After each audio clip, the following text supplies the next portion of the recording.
everybody. Welcome back to the Covenant Eyes podcast. It's Karen, and we are back for another great episode on season 4. I can't believe we are on season 4. You guys have been an amazing audience, and we are just so excited to bring today's guest to you and talk about a topic that does not get talked about a lot. We actually have Bethany Beal joining us today, and we are going to be talking about all sorts of issues like dating and marriage and just the whole thing. And also, what do Christians get wrong in those spaces? So hopefully we'll learn a lot from Bethany and her ministry. Bethany, thank you so much for joining us today. Thank you. I'm really excited. It's so fun because dating and singleness, marriage, those topics were such a huge focus for us over here at Girl Defined in the beginnings. When I started Girl Defined Ministries over 10 years ago, I was totally single, felt like I was in the desert lands with no options. And so I talked a lot about singleness and just dates I was going on or dating relationships I was in. And so this is a really fun conversation because I feel like this was my passion and kind of how the ministry started. So this is really exciting. Oh, so good. Well, for our listeners that are not familiar with your work or who you are, can you share a little bit about how you got started and a little bit about your background? Yeah, so I grew up in a family with 8 kids, which is a lot to some people, not a lot to others. There are 5 girls, and we're all pretty close in age. There's my sister who's just less than 2 years older than me, Kristen. And we, in some ways, I feel like we shared the exact same life, almost like we were twins, but not. And growing up, we both had this, we just wish that there was someone who was a little bit older than us that would pour into our lives, like spiritually. We really, I really wanted to do the right thing. She really wanted to do the right thing. And we were just like, man, it would be so cool if there were like an older woman or even a woman who was maybe like 5 or 10 years older than us. And it just didn't happen. And, back then growing up, there weren't as many, social media didn't exist. There weren't as many online options.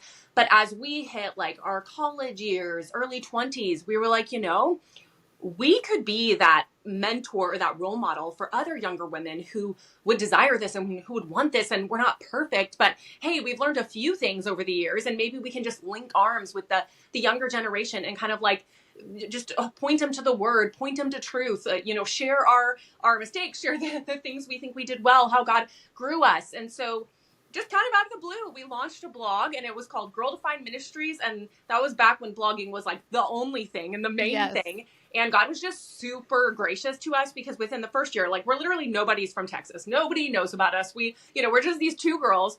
We launched this blog, and this huge publishing company comes across one of our posts, and they think we are like these established authors. And they literally reached out to us and offered us a book contract on the spot. And so it was just like miracle of all miracles. That's kind of how Girl Defined came to be, because we got this crazy connection within like the first 3 months of launching. And now 6 books later, 10 years later of ministry, here we are. So our passion, our lives have changed. I was single when we started. I'm married with 2 kids now. Kristen is married with 3 kids. And so our lives have changed, but the passion to really reach out and encourage other women, and in this case, other, men and women, singles, couples, people dating, people married, that's still the passion of ours. That's incredible. And we need more of that out there, because I think in this culture, at least, there are so many lies being told to young people about dating, about, what it's for, why we should do it or why we shouldn't do it. I want to dive into that a little bit because I think it's important. Dating has a weird, unique history. It's changed, right? It's changed over the years. It used to be something more in line with courtship, and it was very supervised, and parents were involved and the family was involved. And it was all geared towards marriage. But now we live in this very fleeting culture of dating where there's no commitment really. It's just like trying things out. So talk to me a little bit about, from your perspective and your wisdom and your teaching, how you guys are training the younger generation when it comes to dating. So my personal story, and Kristen's really, but I'll share from my perspective, is unique, and some people really hate my story and hate what I did when it came to dating, and other people think it's really sweet. So it's gained a lot of attention online just because some people think it's really unique. So when I was maybe 12 or 13 years old, I came across a book, and I don't even remember who it was. I think it was some Christian female singer or someone who wrote a book, and she basically talked about how she was saving her first kiss for marriage. And I was super inspired by that. And I was like, oh my goodness, that's so cool. I want to do that. So when I was 13 or 14, my parents, we did the whole purity ring thing. And we were very much in that kind of courtship, in some ways legalistic, world, but there were a lot of benefits that came from it. But one of my commitments was that I was going to save my first kiss for marriage. And I thought, like, of course, I'll be married by like 19 or 20 or 21 at the latest, like, because I desire marriage. I want to have a lot of kids. Of course, God would bless this desire. Like, why wouldn't he? It's so good. And so as the years went on, I didn't date in high school. I was committed very much to like dating with intention, wanting to date with purpose. And I had my first boyfriend when I was 19, and I thought, oh my goodness, my life is so perfect. Like, here, everything is coming together. And I just so naively assumed we would get married. So he broke up with me one day and just was like, we're going in two different directions. He was going in a less conservative direction. I was going a more conservative direction. And looking back, we were not a good fit, but I was so naive. And I just thought, what? How could this happen to me?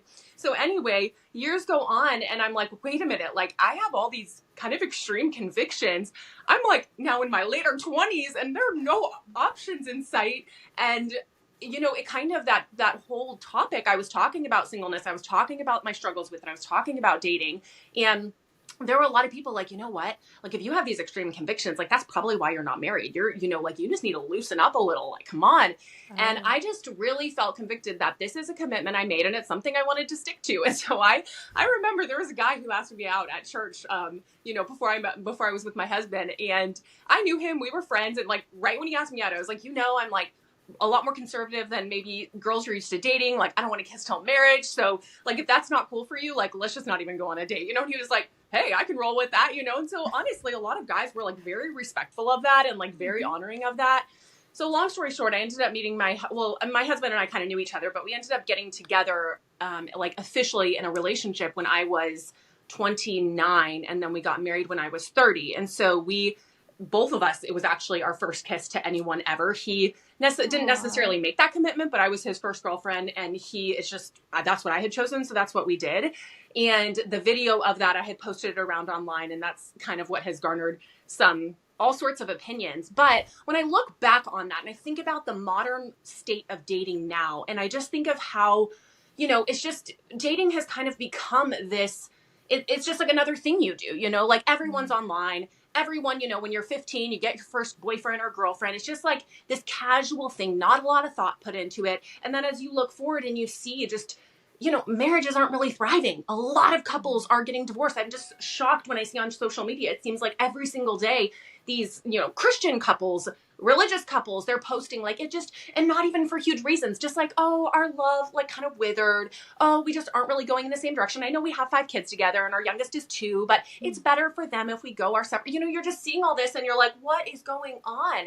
And so in some ways I look back and I don't want to, say, okay, there has to be this specific set of rules. Everyone needs to save their first kiss for marriage. I'm not saying that, but I'm saying I wonder if we would be a lot better off if maybe we brought some of that intentionality back into modern dating. I hear from so many women who one of their biggest complaints is they're saying men aren't willing to commit. Men aren't, you know, like modern men, I will date and they'll say, no, yes, I am thinking about marriage. But 3 years into the relationship, they don't actually want to get married. And I think, you know, from a woman's perspective, I'm like, raise the bar, like, have, you know, hard rules of what you will and you will not do. In my opinion, I'm like, I would never date someone for 3 years with no marriage inside. I'd be like, I've been out of there, you know, 6 months in. So I want to see like a generation rise up, and I hope Gen Z, the next generation, they'll maybe like get off the internet in some ways, going to get offline, off those dating apps, not allow that to become the norm, and actually go and do the hard work of meeting someone, having a real face-to-face relationship, not just sliding into the DMs, but actually kind of like pulling back into what we used to do. You had to meet someone in person. There wasn't the option of online. And so in some ways, I think it would be really healthy to pull some of those old-fashioned values back into the modern world. And I think you would see men that are willing to rise up a little bit more and commit. And you would see women who are willing to hang on to their dignity and self-respect and say, no, I don't have to give this or that away. I don't have to settle and say, oh, well, he's looking at porn, it doesn't really matter. Or I have this secret sexual addiction. Like everyone has that. Like, no, we can set the bar a little bit higher. And I think if those that are listening right now say, yes, I'm going to take a step forward and have some boundaries or have some convictions, it can encourage the people around you as well. And so that's one of my hopes in sharing my own story, is to less of like, oh, you know, look how great it was, or look how terribly legalistic it was, but just to say like, hey, maybe we should have some old-fashioned values. I think that could help kind of the predicament that we're in right now. Yeah, that's a lot of great wisdom, and there's something refreshing about kind of going back to the way it was, right? I mean, there was some holiness to that process where it was a little bit more conservative in the dating spaces. But you talked a lot about that in person kind of you got to get to know people, and I think a lot of people are dating, via apps and they're meeting people and having, developing these friendships and relationships online and then meeting people in person, months into it or weeks into it. How do we get to a place where people can get together? Because I'm finding, I go and speak to churches and speak to young people quite a bit. I'm finding that young people just are not as connected in community as, say, some of the older generations where, we didn't have technology. So what can we do to fix that? For sure. And, when I was like probably 26, 27, at that point, online dating was a thing. And I have many friends who met their spouses online. I'm not saying it's all like we just all need to get offline. Like, I think there's the balance and there can be a place for it. But from my own personal experience and from running a ministry where I have talked to thousands of women who want to be married, who are in that place, for there's always exceptions, but a lot of them, it's scary to get out and put yourself out there. It's scary to go and try a new singles group. It can be really intimidating to like, hey, I'm going to fly to this conference, or I'm going to, try this new young adults group, or I'm going to attend a new church. Like, I remember talking to one young lady in particular, and she was like, I am still at the same church that I grew up. It's great. It's theologically sound, but there are literally only old people here. And I don't really feel passionate like I need to be specifically at this church. I don't feel like I have to. I really think I could thrive in a church where they're all age demographics. But she's like, that's just kind of intimidating and scary, like you're meeting new people. And I think a lot of us find ourselves in that place. So rewind back to when I was like 26, 27, I remember feeling that exact same way. Like, okay, is it online dating or nothing? Or is there still a possibility of meeting people in person? And so I made some drastic changes. I was like, I might feel awkward doing some of this stuff. I might feel like uncomfortable putting myself out there, but I was like, I am going to do my part, and I'm really going to be praying and just trusting God that, at the end of the day, I'm not like hiding in some, under my bed or something like, oh God, just bring someone to my front door. Of course he can do miracles, but like, where is my responsibility in this? So I just decided, I like looked up in my city. I found a young adults Bible study fellowship group. I had never been to that before. I found a young adults singles group at a really solid biblical church. And I found like 2 or 3 other things. They weren't all singles groups, but I was like, there might be someone there who is like, has this vision. It's like a good Christian organization, somewhere I can volunteer in. And so I was like, this year I'm just going to start attending those places and really put myself out there. And I remember the first time I went to this singles group, it was in the back of this church, but it was meeting like in a house in the back. And it's like kind of awkward. You're driving up, you're like, am I even in the right place?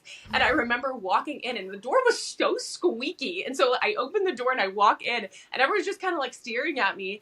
And I just was like, I just have to really be my most extroverted self. I have to go up and meet people. I can't rely on others to come and like, hold my hand. Like, I'm an adult, for crying out loud. And so at that point, I just changed the way that I lived. And I stopped kind of, just hoping this miracle would happen in my life. And I just kind of put myself out there, did the hard things. And in talking to young people, I find that a lot of them, singles, aren't willing to kind of like take that risk or put themselves out there. And I think social media has done a great disservice in that way, where we're like the most connected generation, but most disconnected, like truly. And so I just want to challenge you, if you're listening and you're single and you aren't like, willing to try that new group, or you're not willing to, drive across town to attend that service project. It's scary, it's hard, but I would just encourage you to be the one to make that step, be the one to make that effort. And also when it comes to community, so many of us want to be the one to be invited. We want someone else to do the hard work, and then we want to just be able to kind of like come along, and I realized like, okay, if I'm going to sit around and wait for that to happen in my life, I might not have the community that I want. And there's no guarantee that any of us for sure will get married. Like statistically, most will. But what if God calls me to singleness? I don't just want to, like, I want to still build community, because we all need friendships. We all need good community around us. And so I just decided I was going to be the one to plan stuff. So I just started planning events. I started in certain singles groups, we'd have like online, Facebook groups where you could like plan activities and stuff. I just started to be the one to put myself out there and start to plan those activities. And those are some of the best, like I look back on my singleness and I'm like, those days when I started to take more responsibility and kind of put myself out there, invite people to things, those are some of the best days of like my single years, like so amazing. And just, making the effort to show up when someone else planned something, instead of being like, okay, I think I'll skip. I'm tired, whatever. It's like, no, like, yeah, it was awkward sometimes. I remember walking up to certain groups and there are like 5 people there and I'm like, I don't even know any of these people. I'm feeling really uncomfortable. I wish I had never come, but just being like, no, pushing through it and actually making the effort. So I would just challenge young people and singles to really put themselves out there and to make those hard efforts and to stop having excuses. Because at the end of the day, whether you meet a spouse or not, the friendships you build, the community you build, it's like we were designed to walk in relationship with one another. The body of Christ, we need each other. And so no matter what, like having those in-person relationships is so crucial for your growth, for your health, for like your entire life. So it's not a waste either way. And if you end up meeting someone and meeting your spouse, that's amazing. But at the end of the day, I think it's so healthy for us. And I think singles need this more than ever. So it's a hard challenge. It's not easy. And there are a lot of groups out there. Like, we can just be real. Like, there are a lot of churches that have groups. There are a lot of service projects. There are conferences that happen where there are young adult singles. So I think we in some ways need to stop making excuses and just kind of do the hard thing. Absolutely. Sometimes that first step is the hardest, though. So Oh for yeah. some of our listeners out there that are like, this sounds great, but it's really hard, sometimes it's just as simple as one first step, Yes. maybe joining your own church's group, Yeah. small group. Maybe it's not even a singles group. It's just the regular Totally. small group, and just, get to know people and develop friendships. I was online and I think it was on Instagram, and somebody had a post where they were showing the progression of how people meet their future Yes. spouses over time. Did you see that as well? Yeah. It was amazing to me. It used to be your family and your friends and your church, and it is completely flipped around now. We kind of need to go back to that because, the people that love us and care about us and are part of our community are also going to be looking out for our best interest and know people that would be great for us, whether in friendship or potentially courtship. So I just hope that maybe we can get back to a place where we lean into that. Well, and right on top of that, something that I've really encouraged, like because our audience at Girl Defined is primarily women, girl defined. So that's kind of who we talk to. But just being vocal about it too, to people you trust, to people you respect, married couples that saying, hey, I would really like to get married. If you think of anyone that that you think might be a good fit for me, or that's just a godly person, would you be willing to maybe set us up on a date or invite us to an activity together? I just think that can be so helpful. I mean, personally, like, it hasn't happened for a while because I feel like the longer I'm married, the less single people I know. So I have one sister who's still single, and she's like, "Come on, don't you have any good options for me?" And I'm like, "I'm trying, but I feel like my friends, even in my church, we don't have a lot of single people." So I do my best. But back in the day, I remember just like planning certain activities, and I was like, I don't think this person and I would be a good fit, but this other girl I know, maybe her and him would be a good fit. And it's so awesome to see like actual people like trying to bring others together, not that they have to get married, but just giving them the opportunity to meet. So don't be embarrassed of like vocalizing your desire to get married. Like, that's a beautiful desire, and expressing that to the people around you and just saying, hey, I am open to, being set up or to being invited to an event that someone else is at. And I mean, I've seen multiple people get married that way. And, you might just be one connection away from meeting a really godly person, and just vocalizing that desire could actually kind of help you toward that goal. Well, let's pivot and talk a little bit about some of the challenges that, while you're out there potentially looking to date, some of the things that women specifically are running into is, most men are viewing pornography. Barna stats from this year actually showed us over 76% of men are viewing pornography on a regular basis of some regular frequency. So the dating pool is definitely being impacted by pornography. So talk to us a little bit about how to navigate that. I know you recently wrote a blog post about that topic. So share with us some of your wisdom in that space. Yeah.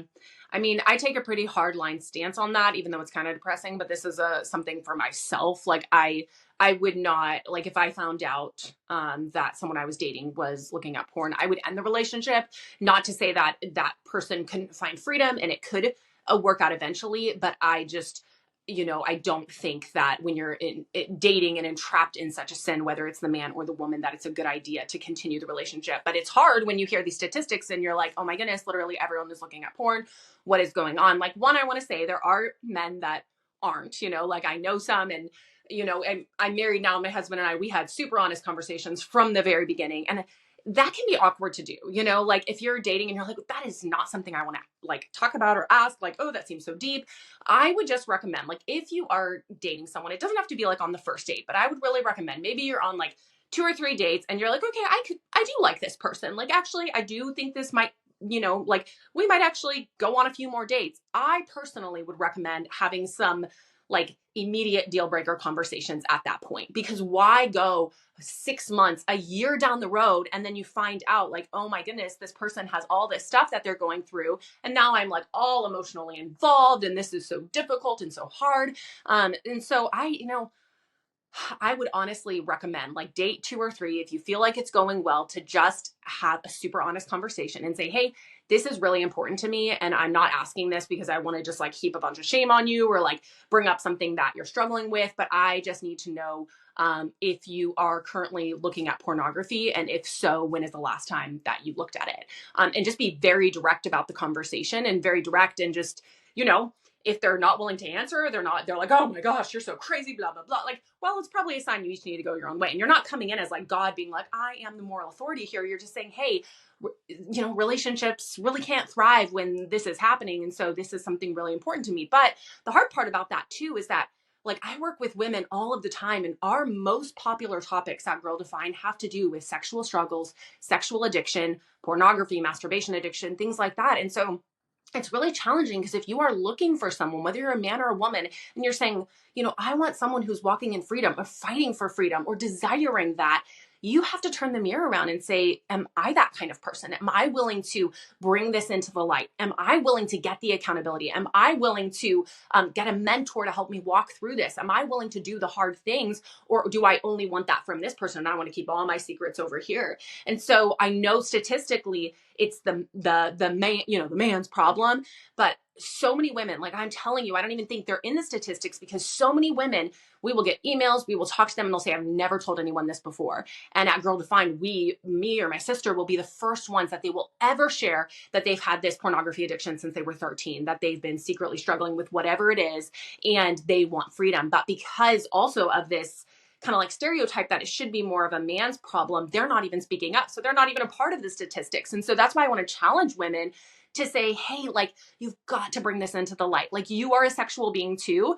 And if you would like a thriving relationship in the future, you can't just shove this under the rug and pretend like marriage is going to fix all of your problems, because it doesn't. Like, the person that you are before marriage will be the person that you are after marriage. And you might go through a honeymoon phase where you're like, oh my goodness, all my problems have gone away. Like, no, like sin doesn't just disappear. Like, we have to repent of it. We have to grow and be sanctified. And so I just want to encourage you to take that seriously, whether you are a man or a woman. So have that honest conversation and have hope, knowing like God has not given up on people. God has not given up on men. He hasn't given up on women. We have a responsibility in this, but having hope and knowing like, okay, God can free people from this. God can provide a way. God can, raise men up to change course. I mean, obviously Covenant Eyes, that's what y'all are doing. And it's amazing. And I know you have seen so many incredible, like men and women who have been so sanctified and so just brought to freedom in this area. And God has like completely redeemed them and changed their life, which is incredible. But my biggest thing is, don't settle and assume that romance and, well, once we're married and having sex, like it'll fix all the problems. Like, no, it won't. Like, if you look at marriages, if marriage and getting married and having sex fixes all the problem, why are people having affairs? Why are people, like running off on their spouses? Why are there so many divorces? Like, we have to look ahead and say, okay, that just getting married and having sex doesn't fix the problem. Like, sin is sin. And unless we repent of it and go through biblical steps of bringing it into the light and seeking accountability and putting in measures that actually help us to walk in freedom, I think that's huge. I actually heard someone the other day, and I can't remember who it was, but they said, if you're a smoker and you want to stop smoking, there are a lot of tools you can use, but at the end of the day, you just have to not pick up the cigarette and put it in your mouth. And when it comes to pornography, there are a lot of tools we can use, which can be so helpful. But at the end of the day, it's just that simple step of not clicking that button or not opening that browser. And so I just want us to also realize how powerful the Holy Spirit is, how powerful God is, and to like pray for our brothers in Christ, pray for our sisters in Christ, and just pray that they would that they would fall on their knees and that they would cry out to God and say, God, give me the strength to not click that button, to not do that. And then they would take those additional wisdom steps, like we see in Proverbs, like we see in scripture, of, using covenant eyes or getting those accountability measures, whatever that looks like for each person, because there is hope. This isn't a hopeless world. This isn't well, everyone's just always going to be looking at porn, so that's just the way it is. I mean, I had someone who recently basically told me, because I've talked about this online and people will get super mad when I talk about this. They'll say, are you kidding? That's such a high standard. Like, guys are just looking at porn. Like, are you serious? You're not going to, like, I'm sorry, that's not going to fly in my marriage. Like, I'm not just going to, once you're married, there's that covenant, but I'm not just going to be like, well, men look at porn, so my husband's over in the bed. No. And I'm so grateful my husband isn't looking at porn, but that would not like fly with me, And a married woman was telling me, she was like, well, it's just really hard if there's a season where maybe, postpartum or there's traveling or whatever, and you're not able to like be intimate together. Like, you just need to be okay with your husband looking at porn because it's just the way that it is. And I'm like, why is the bar so low? Like, I don't see in scripture God having this bar where it's like, well, life is really hard. Just give in to all your flesh. It's like, no, we can battle this. We can fight for this. We can have higher standards. It's okay to do that. So I just want to encourage you not to settle, and personally to fight for that freedom and to put the measures in place that can actually help you get there. Yeah, for sure. And I think a lot of people certainly might be offended with such a harsh stance on, because I mean, obviously there are so many people, men and women, struggling with pornography that disqualifies, many people from maybe a certain person's dating pool for a while. Yeah. I don't think that eliminates, though, the wanting to help our brothers and sisters. So, I think it's important that we just call that out, that, if you are entering into a potential dating relationship with someone and you do find out that there's a pornography struggle, really, I mean, you probably do need to pump the brakes on that, because that person, if they were struggling with drug addiction or any other type of addiction, we would want to get them help first. We wouldn't just say, hey, let's go get married and try to fix it in the marriage. Like, you want to help them and get them healed and walk alongside of them and help them. But at the same time, a lot of people, we hear this all the time at Covenant Eyes, they think getting married will solve the problem. And unfortunately, it doesn't. So I want to make sure people, see your heart with that too, because it really can be very dangerous, and we see that every single day here at Covenant Eyes. Mm-hmm. Yeah, I know. I'm sure y'all do, and I'm sure you see the fruit that comes though when you take a pause, because it, if you're like, oh well, marriage is going to fix this, or I'm just going to kind of date and work on this on the side, it would be amazing to say, no, this is really serious, and I'm going to really humble myself and work on this, and really that can be so hard, and it can feel so like embarrassing in some ways, because the enemy likes to lie to us, Satan likes to lie to us and make us think we're the only ones. We're on this little island, no one else is struggling, it's just us, especially if you're a woman. But instead of investing all this time in a relationship that's not going to be in the healthiest place with these sexual addictions going on, pausing that and really just going like full speed after this struggle, after the pornography, whatever it is, and really getting accountability, really getting like mentorship in your life, getting to the root causes of why this is happening, and getting the biblical counseling, getting the accountability, making sure things like being involved in church, being involved in small group, having godly men or godly women around you, like that takes time and effort, and putting those things in place before you continue on in a relationship. Because let's be real, relationships take time. And when you're so in love in the early days, it's like you just want to be texting and talking all the time.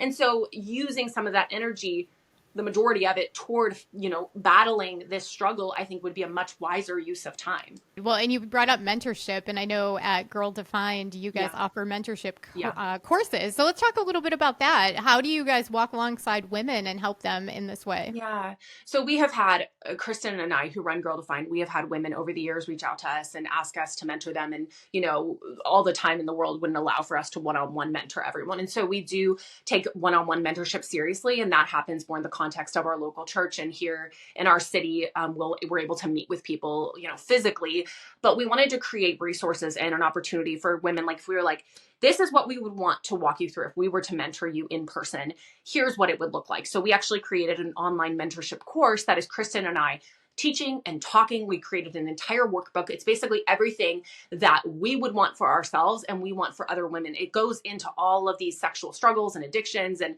all of that. We have an entire week where we focus on that. It's pretty intense as far as like a mentorship goes. It's not just like, okay, we're going to read this light little Christian book and like, oh my goodness, God loves me at the end. It's like, no, we're actually really digging in and going deep. And all of that is on our website, girldefined.com. But we know, like right now, if a woman's sitting here and she's thinking as a woman, like, man, I am struggling with pornography, or I am struggling with a really unhealthy like masturbation problem. We actually created also individual PDF guides that address each of these issues. And those are our top sellers by far. They're instant downloadables. They're very cheap.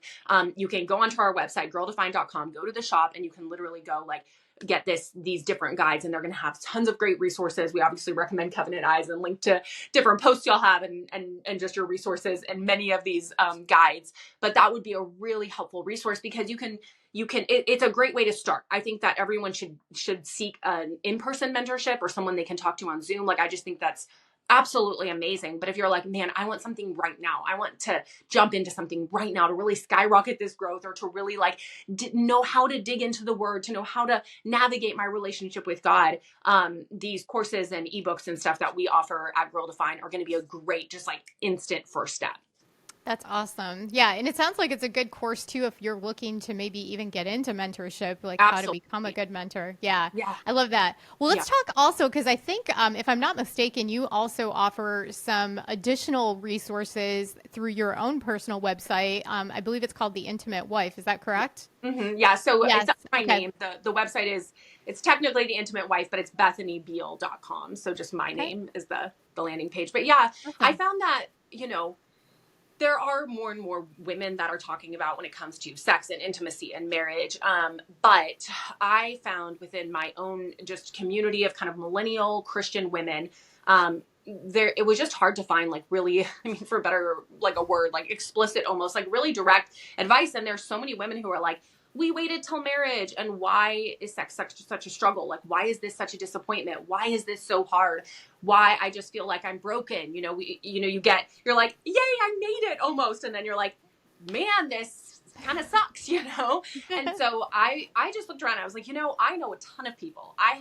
God has blessed me with a ton of connections through Girl Defined over the years. And so I just decided to gather some of the best Christian voices and doctors and experts, really multiple doctors that come in and share, and I interview them, and we tackle all sorts of topics that Christian women specifically are wanting to know when it comes to sex and intimacy and marriage. So I created this kind of like master course called the Ultimate Sex Course for Christian Women. And at this point it has, I think, like 12 or 13 in-depth sessions, an in-depth workbook, like some of the best voices in the Christian community that come and share. And it's, I think beyond thousands at this point of women have gone through it, and just the feedback of women saying, oh my goodness, like I cannot believe that I didn't even understand this, or I didn't know this. And we do dig into, I brought a doctor on, and she talks about her own personal struggles with sexual addiction within her own marriage, areas she was struggling. And she talks, because let's be real, like we talked about, it doesn't all go away when you get married, and sometimes new stuff pops up when you're married. And so this course is specifically designed for women, but I have had so many husbands who have purchased it for their wives and just said, hey, I think you could really benefit from this. The outcry though was so huge, so I ended up creating a separate course for single women. And it is truly one of the best like sexuality mentorship courses available for Christian women that I have ever seen. Like, I have never seen anything this in depth. And I look back and I'm like, I so wish I would have had this when I was single, because there can just be so much confusion, so many questions, even a lot of shame of just like, is this okay to have this desire or to feel this way, or for my body to do this? Like, I don't know, can feel really awkward. So I created a course, like an in-depth sexuality mentorship course for single women. And then there's kind of an abbreviated one for really specifically preparing for the honeymoon. But I just want to encourage you, these are great courses to take to help you really gain a biblical worldview of what sex and intimacy and sexuality should even look like. So many of us, our perspectives are incredibly messed up because we pull from Hollywood, we pull from pornography, we pull from really unhealthy relationships, and we think, oh, I guess this is just normal. And so taking a step back and really being able to absorb all of this information from like such godly, wise mentors who have spent their careers, investing and counseling thousands of people, and getting to like sit there and learn from them is amazing. amazing. So no matter what stage of life you're in, if you're a woman, single, engaged, or married, there's a specific sexuality mentorship course for you. And that's all on BethanyBeal.com. That's awesome. We need more resources like that, Yeah. honestly, because I think that's one thing, the church falls short in that area of talking about anything Yeah. kind of related to sex. And certainly they're getting better at talking about those topics and pornography, but we have a lot of young women out there getting married and don't have all the answers. And Hollywood and culture are happy to fill in the blanks, which, they provide a very bad look at what Right. intimacy looks like. So, Well, it's so crazy to me too, how like so many people, they're like, it's hilarious. They're like, aren't you like, this is really bold. Like, I can't believe you're making these courses and like offering this stuff. And I'm like, what do you want with Christian women doing? Just like, are we left to Google? Like, if we're not going to be like taught and helped by godly Christian people, what is the other option? You just like invent it in our brain, So I just think it's this hilarious, like, I don't know, world where Christians are like, we're so under-equipped. And then a lot of them like, oh, now someone's talking about it, And I think they're obviously like mature, wise, healthy ways to communicate. It doesn't have to be all just completely vulgar, But I'm so passionate about it. And so even, people in my own family are like, oh, that's so embarrassing, And I'm like, I don't care. Like, it doesn't embarrass me. And I think it's so needed. And I hear from enough women and even from my own experience that I'm like, this is something that's needed. And I don't, if other people think I'm weird, that's okay. Because I think the benefit is far more than that. Absolutely. And you're right. I mean, people will just Google it or go out to culture to get answers. So, and that's what our young people are doing, unfortunately. And that's how a lot of them get lured into pornography. And that's where they get their sexual education. So, as Christians, I think we need to fight back. We need to provide good information. So thank you so much, Bethany. As we bring today's episode to a close, I'd love to share how people can get in touch with you. I know you've said a few of the websites and places, but if you wouldn't mind just repeating those for our listeners and telling them about anything new that's on the horizon for you guys. Yeah. Well, Kristen and I have 6 books that have released. And the one that'd probably be like super helpful for obviously for women specifically, but it's called Sex, Purity, and the Longings of a Girl's Heart. And it's just an amazing resource that would really help women take a deep dive in understanding what is God's good design for my sexuality. Sometimes it can feel like a curse. Sometimes it can feel like, oh, am I just going to have to like suppress these longings forever? What do I do with this? And Sex, Purity, and the Longings of a Girl's Heart is just an incredible resource, whether you're single or married. It's one, too, if you are a mentor, you're someone who maybe has some experience and you're like, hey, I've been married, or I feel confident that I could at least open a book and walk through this with other people. I would encourage you. Sex, Purity, and the Longings of a Girl's Heart has a study guide at the end of each chapter. So you literally don't have to do anything. You could just invite a couple friends, younger, your same age, and say, hey, let's read through this book together. And you can be one of the ones to change the conversation. You can be one of the ones to say, hey, I know we all have questions. We all have struggles. Let's work on this together. And I have just seen like when women step out and do that, so often the response is so positive and just like, thank you for doing this. I've had moms say like, okay, I decided to do this with my daughter. And she's like, I was feeling uncomfortable because I'm like, we haven't talked about this stuff, but the daughters are super open and like, oh yeah, this is, I totally like, I see that, or we've struggled with that. And the mom's like, this is great. But just, she didn't feel confident enough to bring up the topics herself. So our book is a great way to kind of take those awkward topics and basically be the middle guy so you don't have to bring them up. So I definitely recommend that. You can get it on audio, Amazon, all those places. And then for all of our like instant accessible sources or our mentorship course, go to girldefine.com. And then if you want the in-depth sexuality, mentorship, marriage, intimacy courses, those are all at bethanybeal.com.